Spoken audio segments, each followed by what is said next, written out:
Joshua, tingnan mo. Putla naman ako. Kailangan pa nga eh. Wala, dami mo. Open ang buho ko.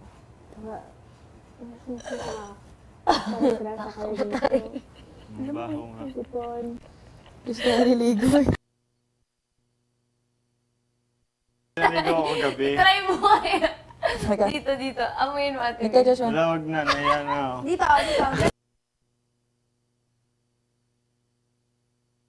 Ano yun? Ano yun? Nangahalik si Katim. Ito yung wag ka mangalik. Kabawa. Baho namin. Ganun mo! Dito, ganun ka. Magsashampo muna ako. Hindi! Iya ako. Ganun mo. Ano amo? Sakto lang.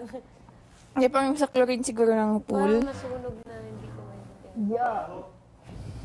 Doon yung shampoo yung 2 araw. Tapos uklayin natin. Diri. Pray niyo ako, please.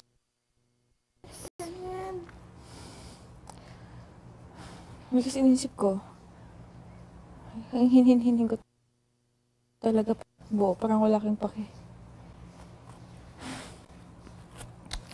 Kasi importante ba din ingatan mo yung sarili niya?